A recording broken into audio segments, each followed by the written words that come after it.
Hey guys, I'm Miss Kara. Welcome to Books Alive. This is books for 3rd through 5th graders. I have a selection of fiction and nonfiction and a couple of graphic novels here for you today. I hope that you find something that sounds a little bit interesting. We're going to jump right into it with our first book. It is fiction. It is A Dog-Friendly Town by Josephine Cameron. And it is set in a dog-friendly bed and breakfast in the dog-friendliest city in the United States. And in this book, there are a number of people staying at the bed and breakfast. At the beginning, it's got like the cast of characters.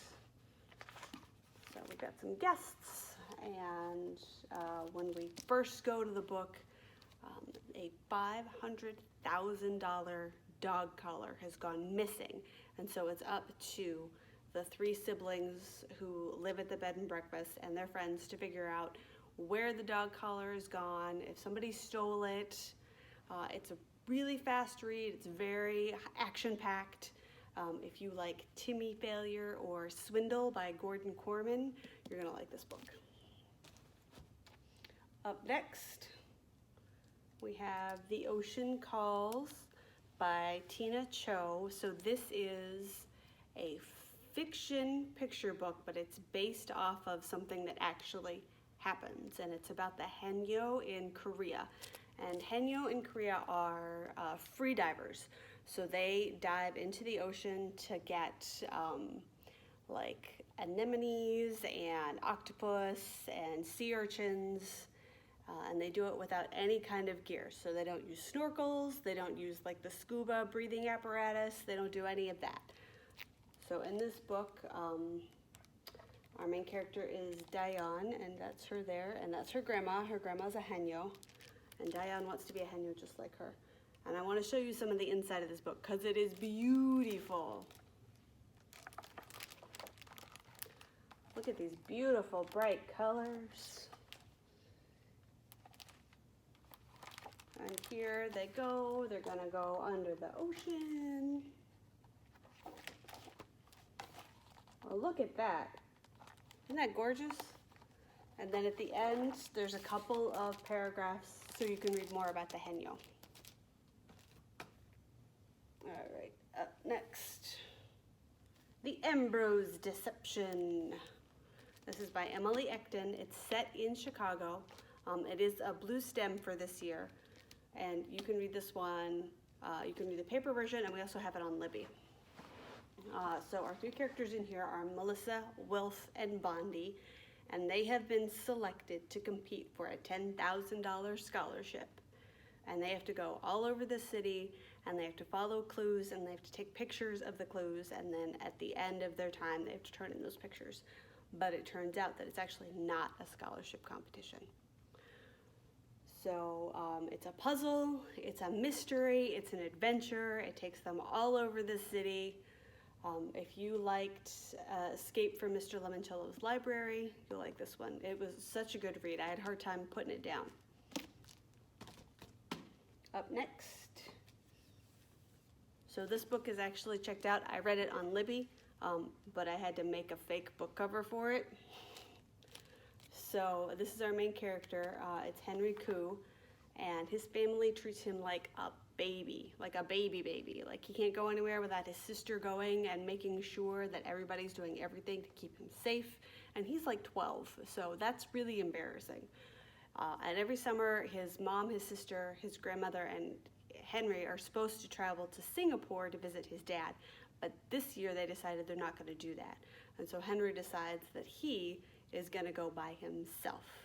So he gets really sneaky, and he sneaks away from his friend's house, and he gets in a cab, and he goes to the airport, and all kinds of goofy stuff happens. And this book is told in text, but also in pictures. So it's kind of like Diary of a Wimpy Kid in the format, and it's also funny like Diary of a Wimpy Kid. So if you like Diary of a Wimpy Kid or Invisible Emmy, you'll really like Fly on the Wall by Remy Lai.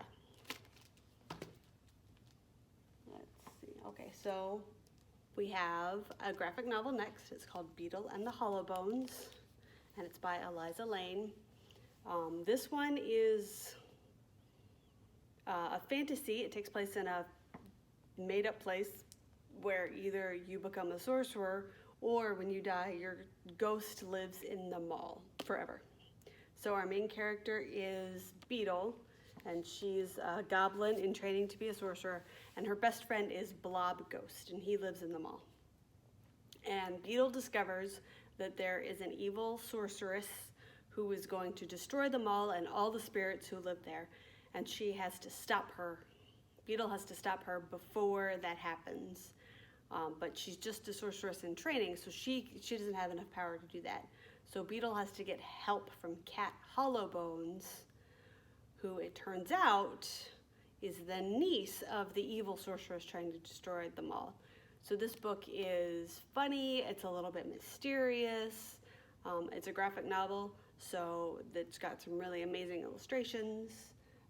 If you liked Amulet, or if you liked Phoebe and her unicorn, you'll like this one. All right. Ooh, this one, nonfiction. True West. Real stories about black cowboys, women sharpshooters, Native American rodeo stars, pioneering vaqueros, and the unsung explorers, builders, and heroes who shaped the American West. It's by Mifflin Lowe.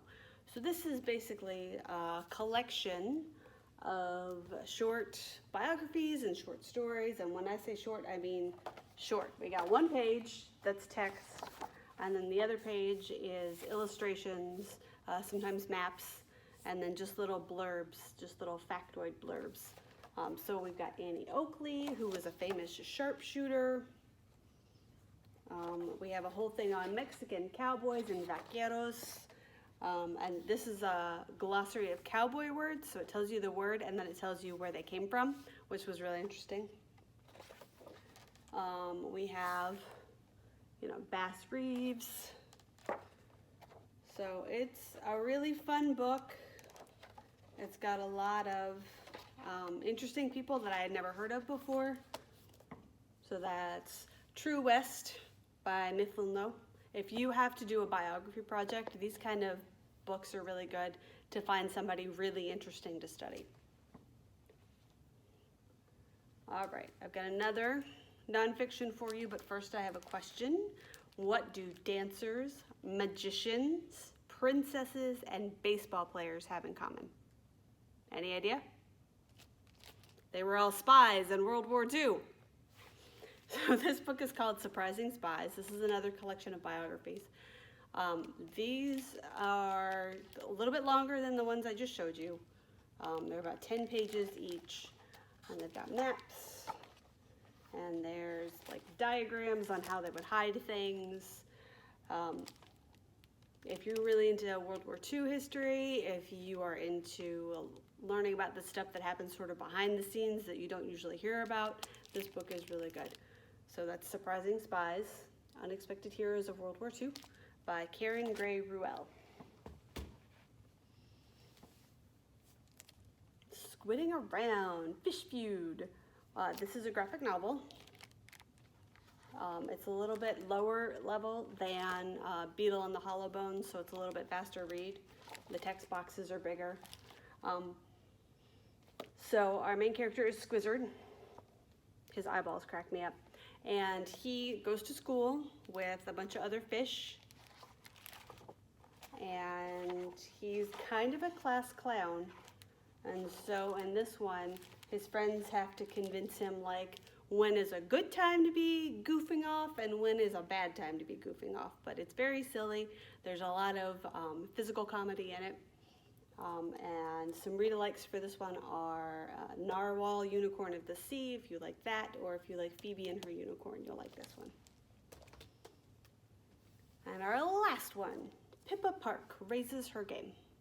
So this is our main character, Pippa Park. This is by Aaron Yun.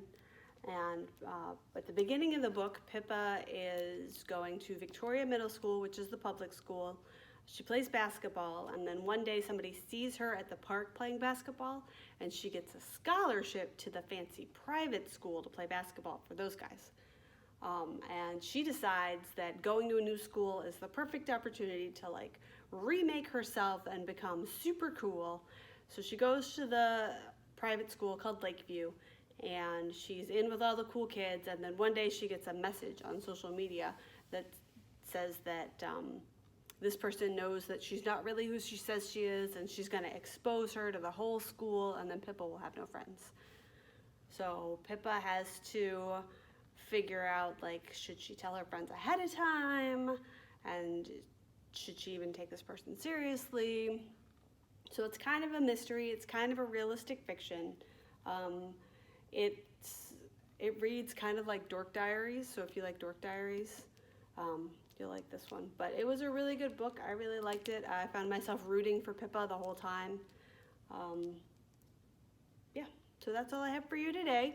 I hope that at least one of those sparks your interest. If not, you can always ask us for recommendations. It's our job to help you find your next favorite book. And I'll see you guys next time.